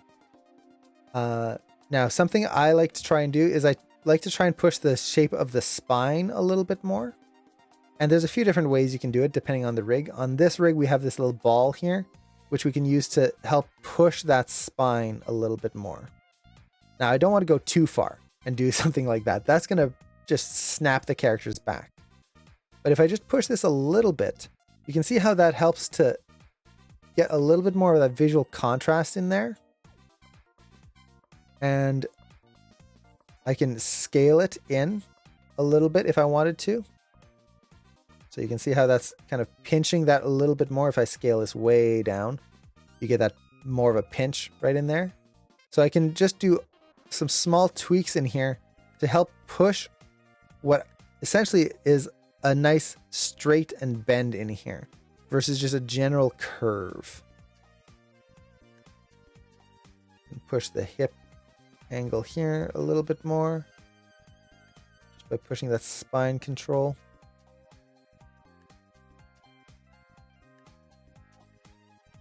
So we get something a little bit more like that. Okay, cool. So with this, how else can we keep pushing it? Well, one thing you'll notice that my shoulders here feel very flat compared to the pose that I'm basing this off of. The shoulders seem much more dynamic in that pose. Why? Well, part of it is not the actual angle of the shoulders. It's the angle of the clavicles. And this is something I see a lot of people, especially students, fall into. A pitfall is that they're only looking at the overall angle here, but not thinking of what creates it. So an example of this is if we look at the angle of my shoulders here, I tilt this way. Oh, we can see that my body is tilted. This shoulder is lower than the other one. Great. But what happens if I use my clavicles? Now this shoulder is higher than that one.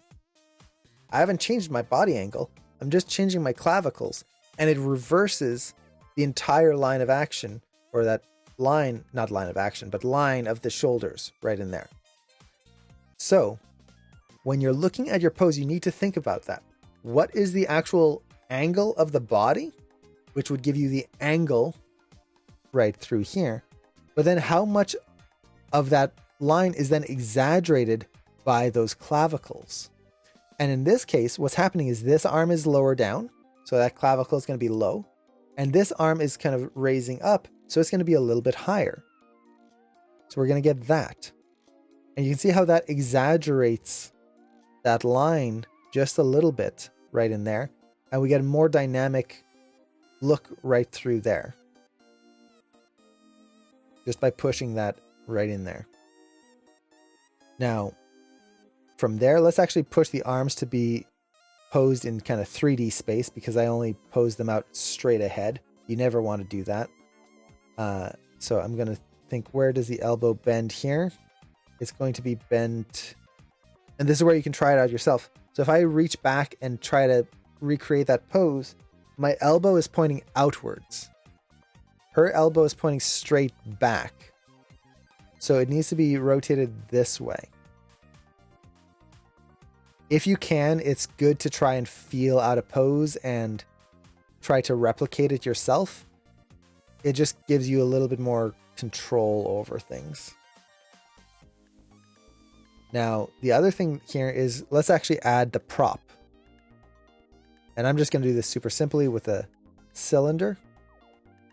And the reason this prop is going to be very important is because it has to pass at a specific angle behind her back right here.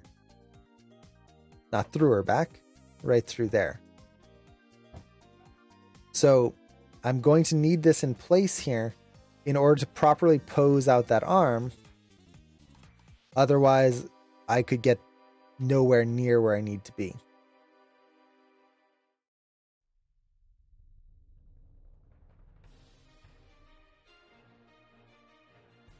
Now, do you always have to have a prop? Nope. But if you do have one, it's not a hard thing to just create a very simple prop. So we get something like that. And you can already see how much that's affecting my arm pose right here. Now, if she brings her hand out, which is what I'm feeling right there, that's going to make it harder to keep that elbow in here. I could do that, but I might try to push it out a little bit further there. Let's key this here.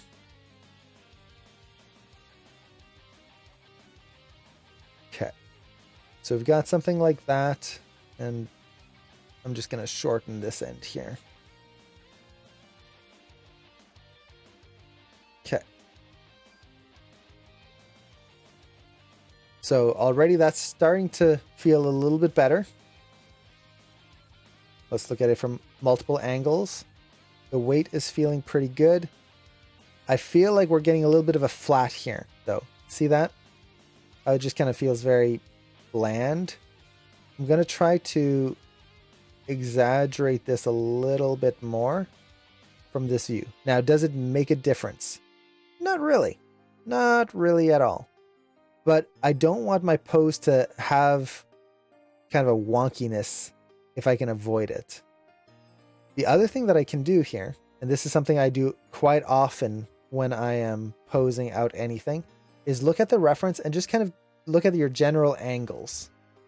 So if we look at the general angle here and then here, let's just move that off to the side. How exaggerated is that versus if I take my general angle here and here? So I'm definitely feeling like this is a steeper angle than this. But then this is kind of straighter up than that. So is that bad? No. But it's a conscious choice. Do I want to push it up in this direction? Or do I want to try and push it further the other way? So this kind of gives me a point of reference. So let's try to push that angle of the chest back here a little bit more. And this is going to also help avoid that flatness right in there.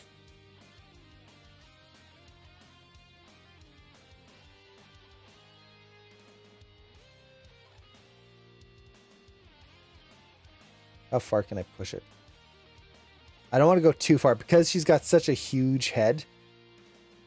The balance is going to be a much bigger issue than in real life. In real life, not a big issue whatsoever. But here, I push that too far and that character is just going to fall backwards because of the size of her head. But let's go with that for now. I think I can add a little bit more twist to the body. Just in there. Just help make it a little bit more dynamic and offset it from the hips there. Okay. There we go. Now, how else can we push this? Well, let's just quickly get a hand pose in there. And because the hand is actually going to be holding something, I'm going to snap the arms to IK. Right in here. And this is just going to make it easier to pose out so that I'm not just trying to deal with 3 sets of controls just to get that hand kind of in position. Okay. So let's just do this hand super roughly. Now, the thing with these hands is I'm not going to try to worry too much about getting these perfect. Because we're dealing with a prop, if I try to push them to be like absolutely 1-to-1 right now, I'm just going to end up redoing things over and over and over and over. So that's not going to be something I want to do. But I will just try to get a general pose. So try to watch that silhouette. I'm looking at the silhouette of the finger there. Trying to see where I can get a nice clean angle to that finger. Make sure I don't break the wrist here. There we go. And then from there, let's curve the fingers in. And when you're curving the fingers in, don't forget the metacarpal controls. Metacarpals are necessary to get good hand shapes. If you're not using them, you're not going to get good hand shapes in the end. Something's always going to feel like it's missing.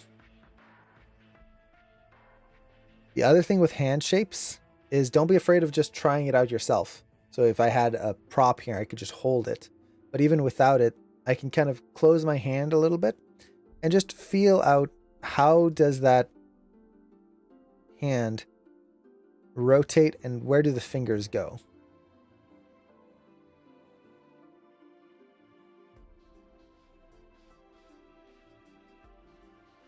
Never be afraid of using your own hand for reference if you can. It's literally reference at your fingertips. So let's see, that finger's a little too curled in there.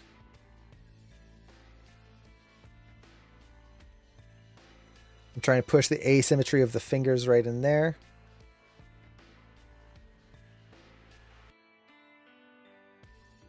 Let's curl that in a little bit. Now we don't see the middle finger here unless... No, that actually is the middle finger right there. Okay. So it's the pinky that's curled in. So I'm going to try to show a little bit of all 3 just to make the pose a little bit more dynamic. Something like that. And let's take that thumb and bring it a little bit more to the side here. So we keep the silhouette of the fingers a little cleaner there.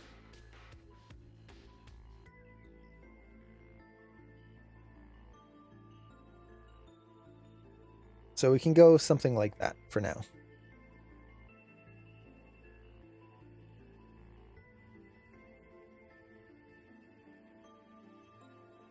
So there we go. So nice little motion right in there. The other hand, she's holding it with her middle finger, the pole there. So I'm just going to curve that in.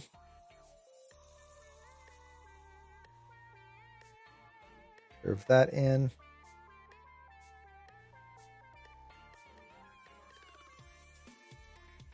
There we go. And then the other two as well.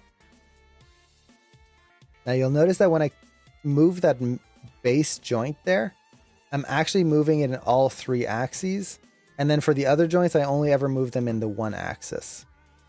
This is more realistic, and you're going to get more dynamic hand posing that way.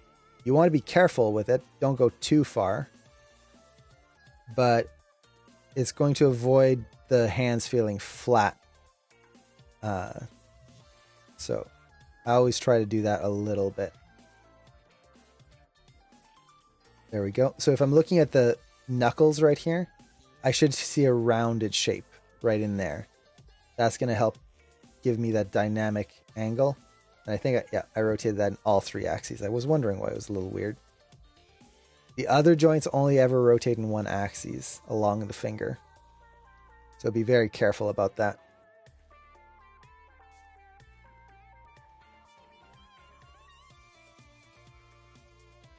So something like that. The silhouette is a mess right now. I don't really care too much about it.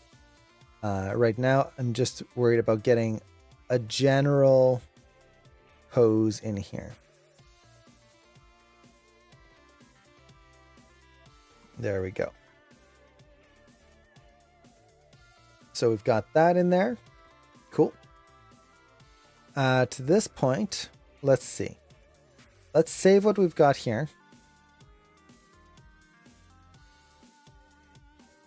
And then go to the next frame here. Okay, so let's just compare. What have we got so far? So we start off here. Yeah, definitely very stiff. Push it a little bit more here. And then you can see how we've exaggerated a little bit more, especially that line of the spine. See how it was very flat before? Now we've got that nice extra bend in there. We've got the simple versus curved right there. So simple versus curved. Simple versus complex.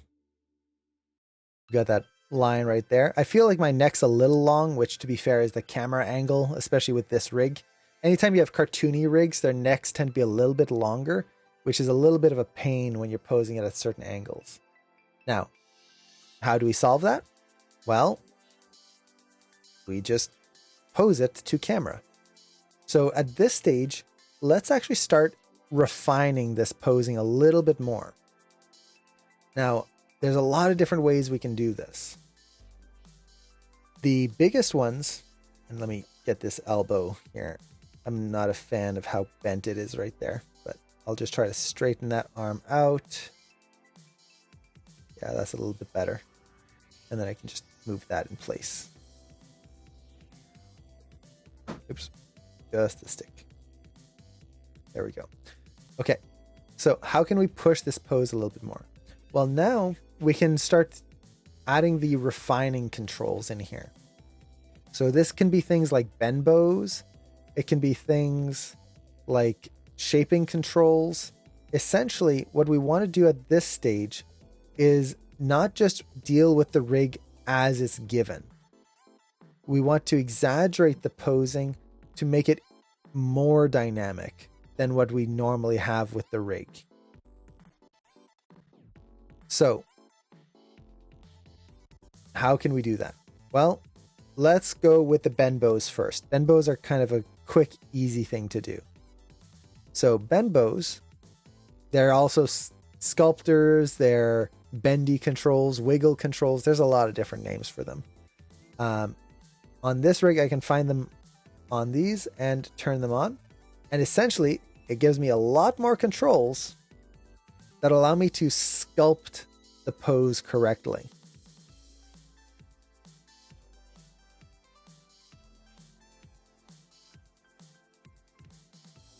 Okay. I've got those all keyed now. So how do we use bend bows? Essentially, it's trying to push the line of action in the limbs. So a good example of that is this arm right here. See how it kind of bends this way?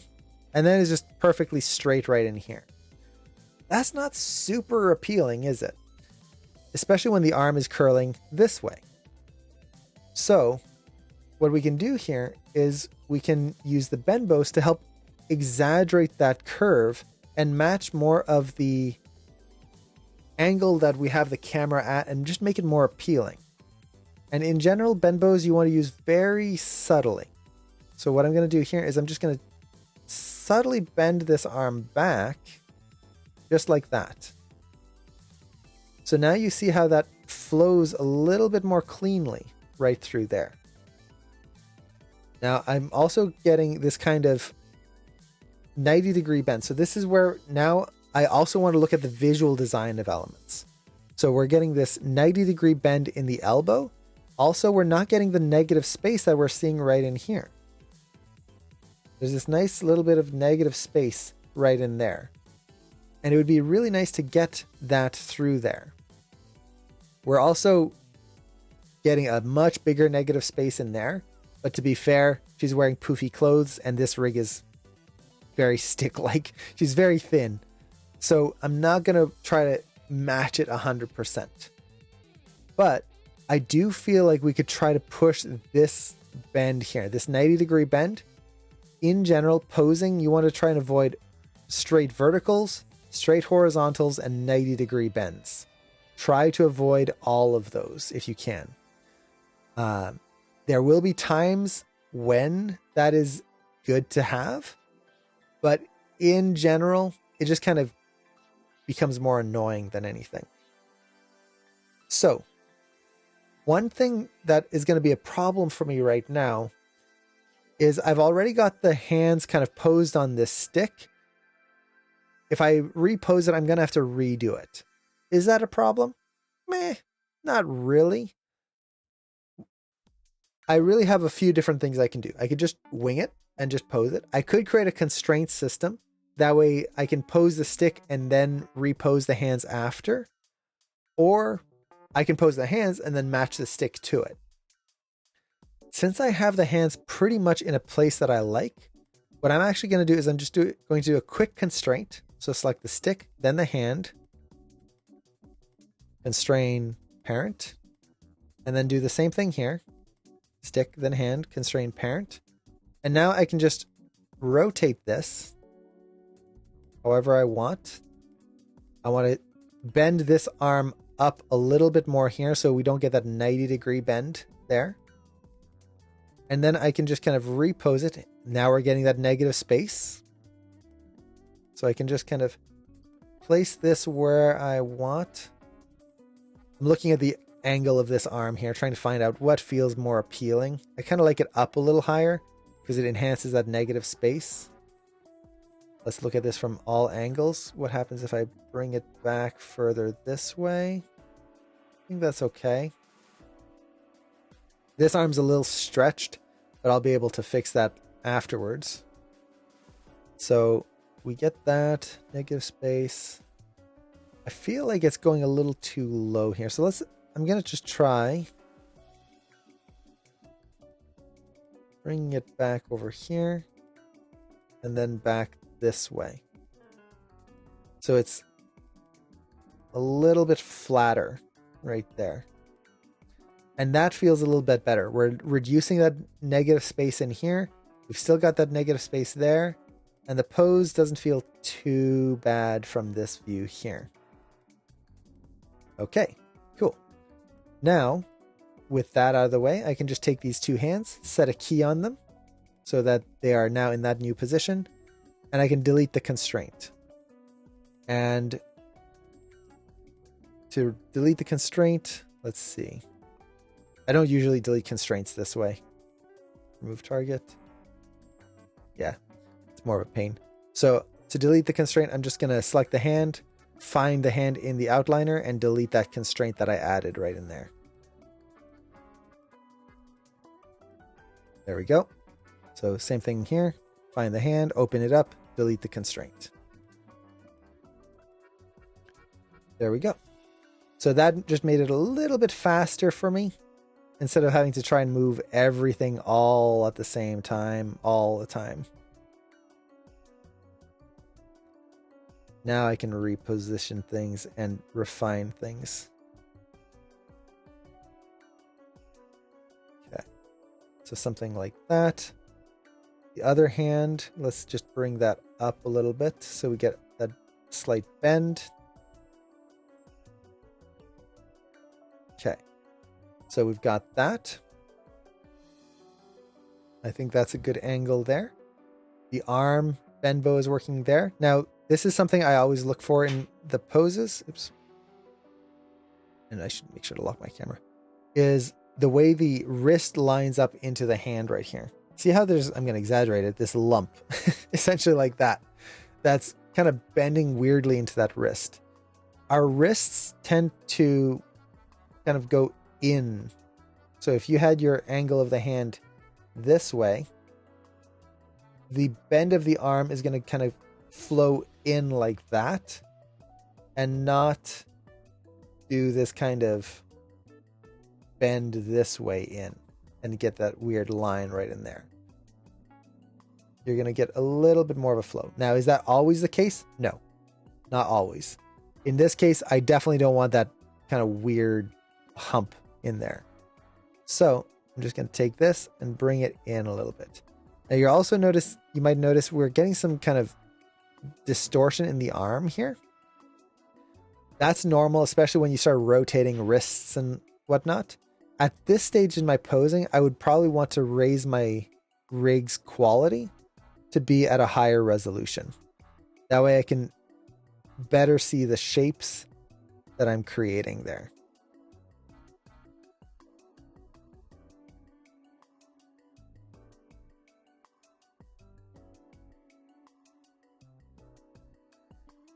Okay, so something a little bit more like that.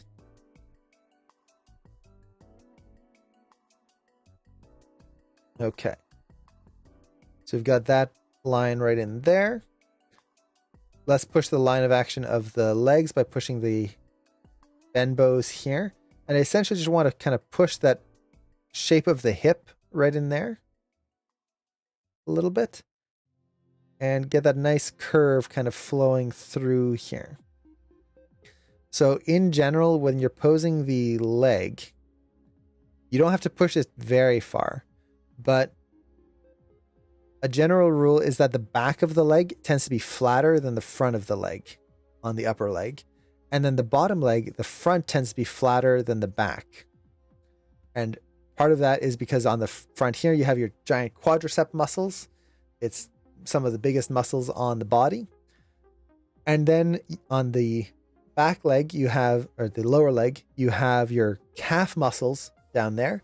But more importantly, on the front, it's just your shin bone, which means that this curve right here should very rarely be that curved from the side profile view, because you've literally got a bone right there.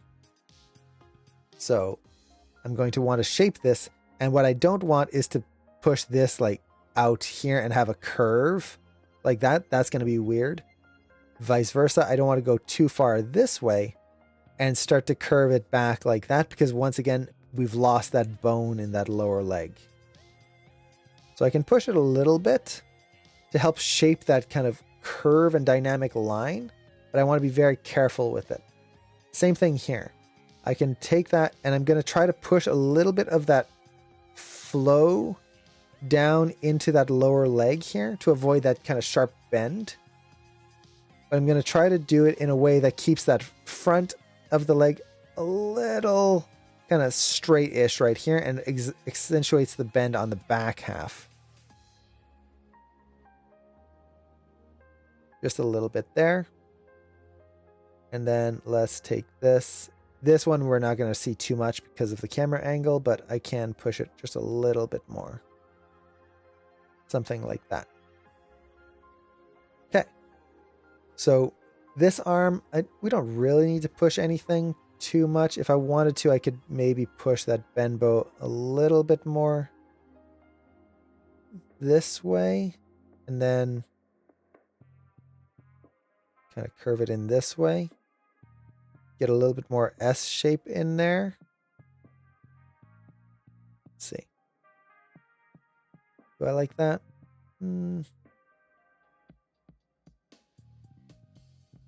I guess. Yeah, creates a nice flow off of those shoulders there.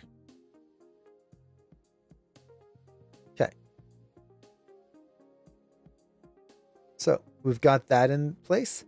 Now, I talked about the neck earlier. It feels a little long. So I'm just going to take the head and push it down a little bit. Right in there. As well as a little bit of this neck control right here. And this is just going to help keep that head from feeling like it's just hovering way above the body. Now you have to be very careful when you're moving the head and neck like this, because from certain angles, it's going to feel like her head's just being crushed in. But as long as the audience never notices that something's changed, it's going to be fine. It's the interesting thing about animation is we can cheat a lot as long as the audience doesn't realize. Okay, so we've got that in here. Now, how else can we push this? Well, we push the bend bows of the legs. Let's now push the bend bows of the body. And in this rig, those are called the free spine controls. So I'm going to select those. Let's make sure to key them right there. And now I can take these and really start to push the line of the body here to get some interesting shapes. And really what I'm trying to do is push that shape of the back so we get that nice bend in the right spot. So right in there. I'll see if I can maybe reduce how much of a rotation there is for the or curve there is for that lower back kind of rib cage area right here. Just straighten that out a little bit more.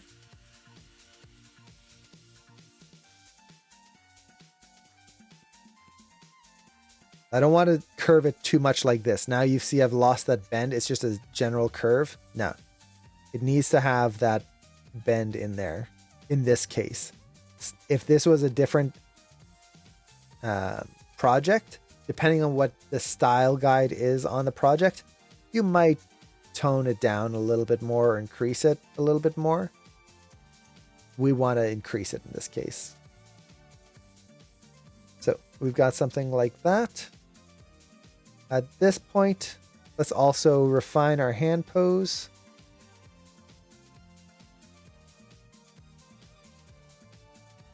So when I'm looking at the hand pose, what I'm really looking at is the spacing between the fingers and how can I make that more dynamic.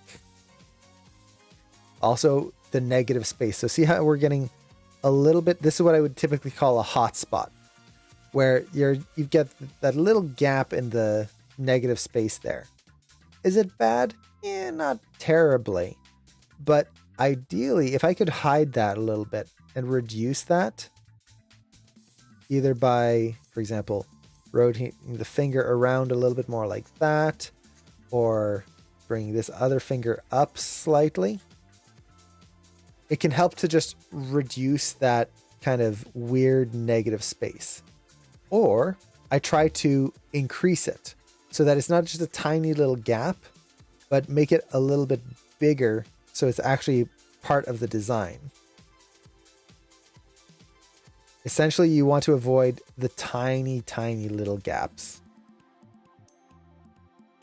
The other thing I'm looking for is trying to make sure that the thumb doesn't tangent the bar right here. So that would be a tangent right there and then there. I'm going to just try to exaggerate that thumb out a little bit more. Something like that. So it goes past that silhouette. And then I feel like these fingers need to be relaxed a little bit more. So, oops, bend in the right direction here. Something like that. And then let's see how far we can push these in.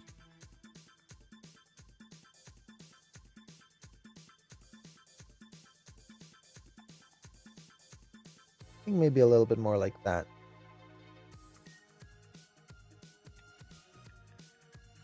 So trying to get these nice triangular shapes in between everything. Okay. Now, one thing I'm feeling right here is from a distance, see how the thumb comes in and then it meets right where the middle finger is? That kind of feels a little weird. It just creates a weird tangent right there. So I'm going to try to reduce that a little bit more, and let's bring these back up a little.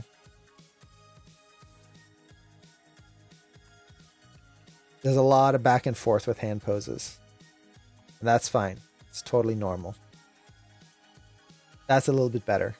It doesn't feel like the thumb meets at a weird angle compared to the middle finger there. If I wanted to, I could also try to simplify this by keeping the middle finger a little bit more hidden, just like what we see in the reference there. But I feel like we would lose out on something there. Now let's look at the other hand pose here, because that's very messy right there. And the reason it's messy is because of those negative spaces. See how we get a little bit of a gap here, a little bit of a gap there, there, and there. It's just too much. It's making it very hard to look at and to understand what is actually happening. So I'm going to try and kind of push the hand pose a little bit more of an angle right here, so we see a little bit more of the back of the hand. That's going to help avoid as much negative space as we can. Let's push this in here just a little bit more.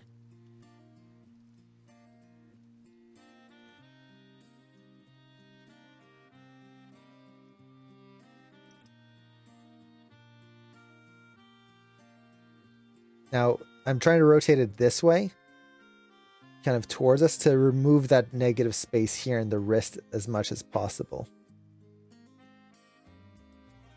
Nah, I'm losing the appeal.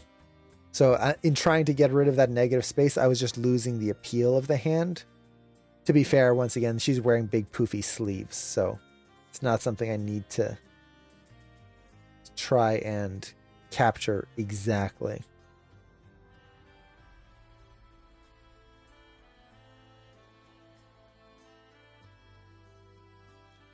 Okay.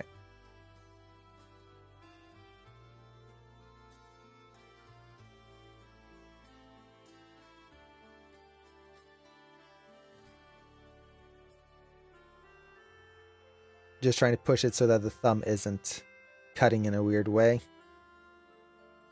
Okay, so the thumb, it's gonna bring this out here. Her thumb really isn't doing too much, so I can just keep that there. But now it's all about the silhouette. So how can I push this? I can bring this in further if I wanted to capture more of what she's doing, which is wrapping it around. But I think I could simplify this, honestly, for my pose. I'm going to try to reduce the negative space in here.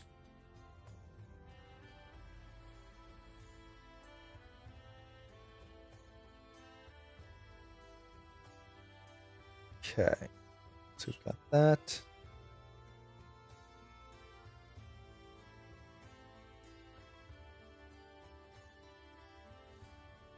We'll do this. So I'm keeping a little gap here, bringing these two fingers close together so that it kind of creates one shape right there. And then I can bring the pinky in.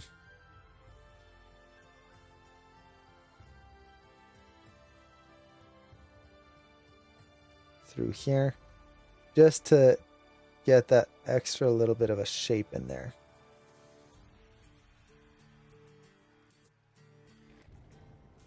So just trying to push that visual shape of those fingers there. Do I need the pinky there? That kind of works. I might do something like that.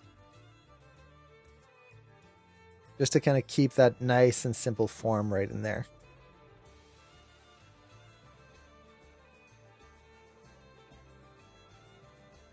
Now, is this the one way you can do it? No, you can pose this out in all sorts of different ways. I just want to keep this nice and simple so that our focus is over here, not down here. The more complex the hand shape, the more likely the audience is going to look there. I don't want them looking over here. I want them looking up here. So that's one of the reasons why I'm just trying to keep this nice and simple right there. Okay. So we've got that. Now, let's see. At this point, we can start doing a little bit of facial posing as well. Now, this isn't really a facial posing demo, so I'm going to just do it kind of quickly here. So let's just key that. Okay. So when you're doing a body pose, if your rig has facial controls, it's good to try and do a little bit of a facial pose in there as well. Mostly because if you don't, it's gonna look weird. So here she's looking at the camera. I'm gonna change that up because it feels weird that she's looking at the camera. If this was a animated film, for example, why would she be looking at the camera? Unless like she's just knocked someone down and she's looking at them and we're looking at it from their perspective. So that could work, but I want to just bring all of our attention right up into this area right here. So I'm just gonna bring that up through there. I personally like to shrink the irises a little bit. It gives me more room for acting with the eyes. And I'm just going to do a very simple expression here. So let's see here. I think I can raise the lower lids a little bit. Let's kind of go with a little bit of a cheerier expression. So just going to give myself some more room here to work. I'm going to just raise the corners of the eyes a little bit. The mouth, let's just go with a simple smile. Now, when you're smiling, one of the important things is that the mouth raises up. So I'm going to bring that up a little bit. Let's get that cheek up there as well. Push that silhouette value in there. I think I could push the jaw up a little bit as well. As long as I don't get that negative space in between the chin and the shoulder there.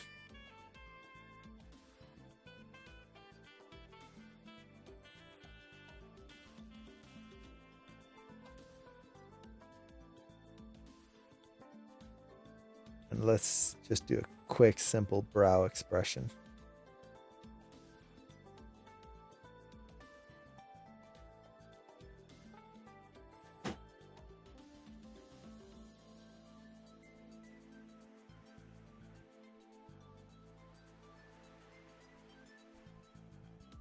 Even though we don't see the center brows too much, I do want to push those.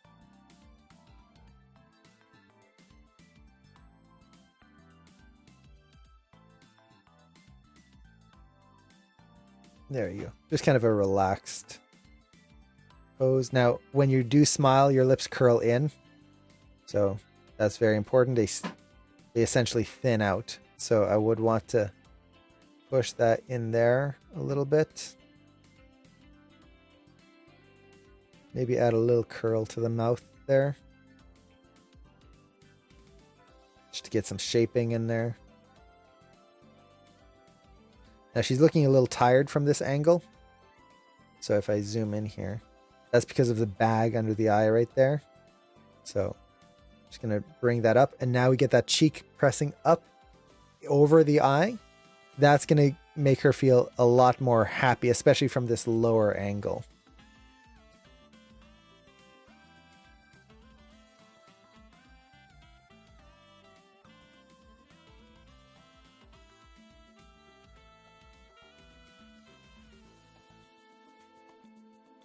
Same thing there, just trying to get that silhouette in there. I'm not a fan of that cheek silhouette there, so I'm going to try and push that in a little bit right there. So this is one of those moments where I want to pose it out to the camera, and right now that is going to be much more appealing than having a just cheek poke out there.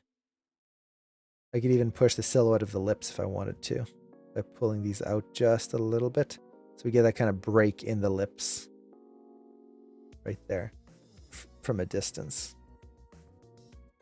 I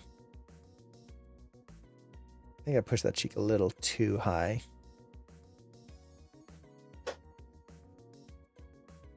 But honestly, that's fine for now.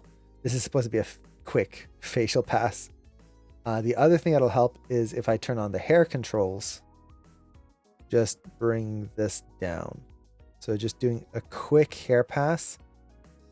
Because she's got the long hair, it should be angled downwards, hanging. I'm just going to do a very fast pass of that. Now, whenever you have hair like this, where the ear kind of gets in the way, and now I've got this gap here, this is something where I will try as much as I can to reposition things so we get as minimal of a gap as possible. Otherwise, especially if we see the back of the neck, it tends to look really strange. So I'll just try to move things around here, so we get a little bit more of a visual difference in there.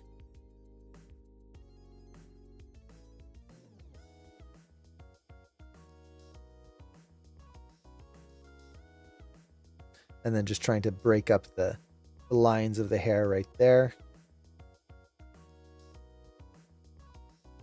So kind of just as a summary here, the big thing is working small at the beginning.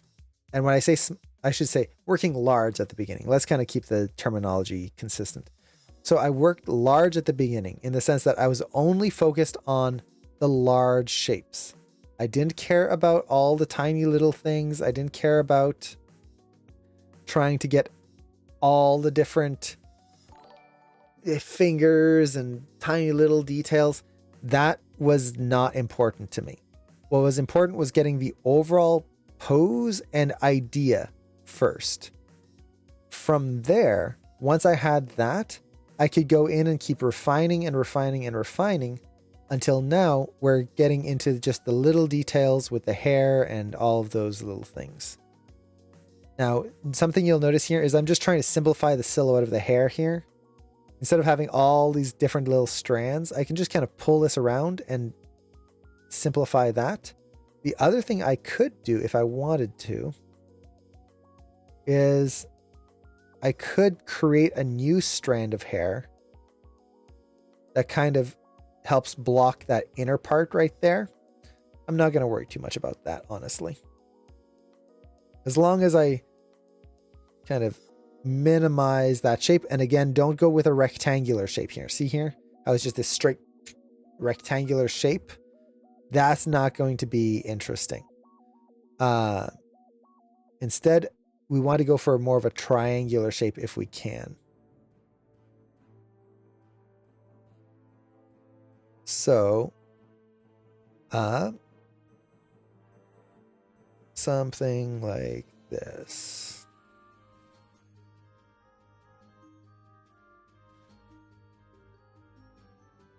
There we go. Now, the hair here is back right there. See how that's kind of messy right in there? I'll see if I can simplify it just a little bit. Just like that. So we have that extra little strand right there. There's no point in seeing it really. It just adds visual noise. So I'm going to just try to take that and hide it as much as I can. There we go.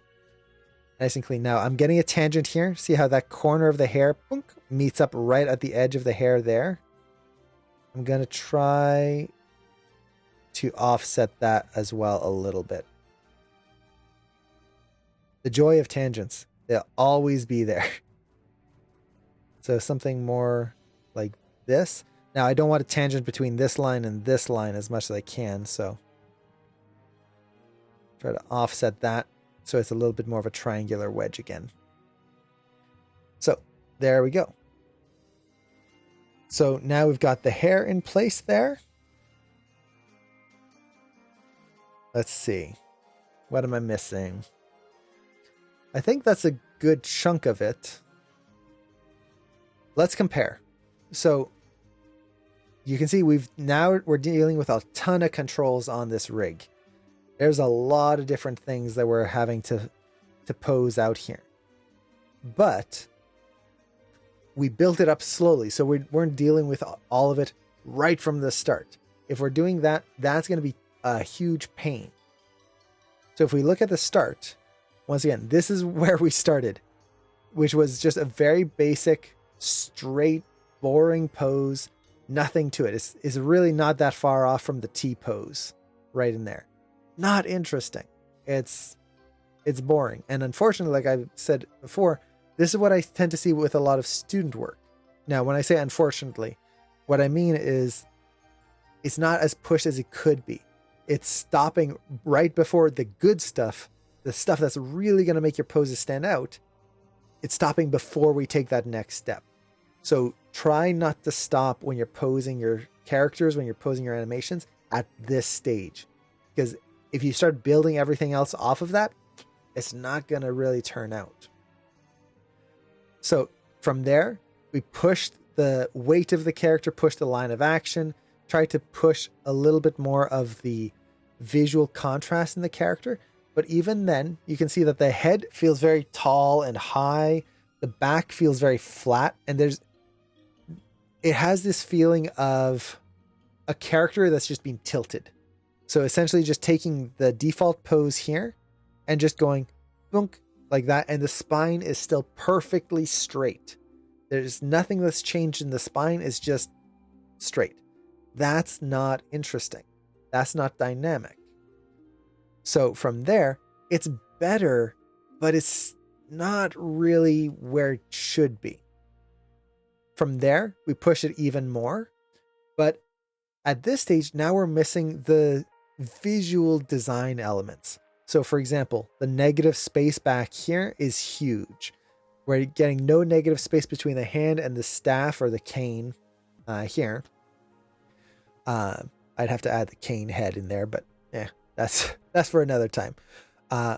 We don't have a negative space there. We're getting almost a 90-degree angle to the elbow. We've got this weird negative space here in the chin. And we don't really have any bend bows in the arms, so no shaping. So for example, the upper arm here feels like it's pointing in the wrong direction. We've got a perfectly straight vertical line here on the arm there. It's better, but it's still missing that extra oomph that's going to go from, oh, it's a pose to, ooh, that's a finished pose. So from there, we also posed out the hair and all of that, which actually, I just realized I forgot to key the hair when it was zeroed out. So let's actually do that here. So I'm just going to take my facial controls here. Let's just take all of the hair, just so we can properly compare.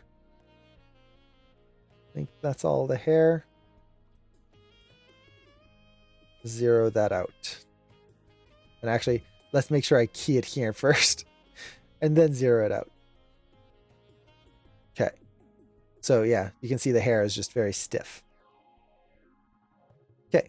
Then from there, we went over here. And I feel like the expression could be pushed a little bit more. Kind of, with that smile, I feel like we can push a little bit more of the joy in the eyes. So let's open them up just a little bit more. There we go. But we've pushed the silhouette values a lot more. We've pushed the expression. You can see that we're not getting that weird negative space in the neck. The negative space here behind the character is much more triangular and creates a more interesting shape. Not only that, but this arm, instead of just kind of pointing straight down to nothing, it leads into the body and into the curve right through here. And we're even using the line of action of the arm. So you've got the line of action of the body here. The line of action of the arm flows into that, and it doesn't just get the just straight line right in. And I did translate the head and the neck to get rid of that silhouette in there. So you want to be very careful when you translate things like that. But honestly, as long as the audience doesn't realize, and as long as you hide it, that's totally fine. And you can see how it just makes the character feel more cozy versus doing this kind of very high-necked expression there. The line of action in the leg, you can see how it's being pushed right there with the benbows to really get that nice, clean, smooth curve right through the whole thing versus this kind of almost broken feeling in there. The lower legs, especially this one, you can see how this was just kind of a straight dink, dink, very sharp angles. Now it's got more of a flowing line that matches the rest of the shape. Now, do you always need flowing lines? No. It really depends on what you're aiming for in your posing. In this case, because the body is that relaxed kind of pose, I want to enhance that with more S shapes and C shapes versus straights. If this was a battle pose, like she's ready to fight, I would try to push more straight lines in there because that's going to make it more angular and powerful. So there we go. And I wonder if maybe I could push the head just a little bit more to get some extra white under the eye over there. Nah, I like that. So there's our pose. So we can see much more dynamic than if we had just kept it here. And I should just turn the head. That way we have some semblance of what the pose was. So there we go. That's where we could have just left it. And now we have that. But it all comes from the analyzing. Really breaking down your pose, understanding what's making it appealing, and pushing those elements versus just exaggerating things randomly. One of the biggest things that can hurt you when you're first starting out is the idea that, okay, we have to exaggerate. We have to make things more. So instead of doing this, where everything's very simple and just straight, we will try to push and push and push to the point that everything is just broken and there's no reason for the exaggeration. It's just pushing for the sake of pushing it. That's not... It's not terrible, but it's not going to get you into something that is super appealing or that will create a contrast between another moment. So for example, let's say she goes from here and then the next scene is her getting ready to fight and she goes into the action pose. By enhancing the S shapes in this pose and then enhancing the straights in the next pose, I could really show the visual contrast between those two moments versus just making everything S-y because that's exaggeration. And then the fight pose is just very soft looking. So yeah, that's really it. And if anyone has questions on any of that, definitely let me know. And then let's see. This might be for another lecture, but do you take the same principles for animal creature poses? Yep, the same things. It's going to be different because creatures have different body shapes, body structures, so it's not going to be the exact same things, but a lot of the same principles apply. So let's see here. Let's just do dynamic dog poses. There we go. So let's go with this one. Look at those teeth. Look at those chompers. Look at that. Man, you would not want to be bitten by that. That's horrifying. Awesome and horrifying at the same time. So if we're looking at a creature pose, it's the same things. So for example, we can look at the contrapposto. So here we can see that the shoulders and hips have a little bit of a bend. There's kind of a, you can't really see it here, but if I draw kind of this simple form here, there's this kind of bend this way, right in there in the waist, kind of pushing away from us very slightly. It's very, very slight. Let's see, what's the shortcut here? 7. Okay, so we have that. But on top of that, we have straight versus curves right in here. And you can see nice simple form versus much more complex form down below. We have the asymmetry where this paw is a little bit further bent compared to this one right there. Even the back legs, you've got that asymmetry right in there. You've got the sympathetic action. Those shoulders are down here because the paws are down, which adds more to that neck right in there. You really get that neck shape right through there because those shoulders are kind of so pulled down right in here. If we're looking at the negative space, you can see triangular shape right here and a wedge shape there, or another triangular if you just keep going a little bit. And right in here, a triangular shape right in there. Triangular shape. So all those same principles apply. The line of action in this case is going to be kind of this straight right in here, right in there. Let's see, what other elements can we take a look at? Silhouette, contrast. Yeah, so even the twist, the hips are twisted more this way compared to the chest, which is still twisted a little bit this way because of the camera angle, but not quite as much. So you're getting that twist. And yes, everything is a bouncing ball and everything is a triangle. Honestly, this is a bouncing ball. This would be, if you were to animate this, this would be the stretch pose coming off of the ground, kind of going out this way. That would then kind of transition into the ball and then come down here. So this is the pose we're looking at right there. It's the stretch pose as the ball is leaving the ground.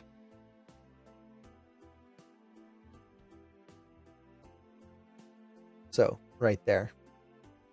So this would be a bouncing ball as well. Now for a dog like this, the point that we would track would probably be around the chest area, right around in here.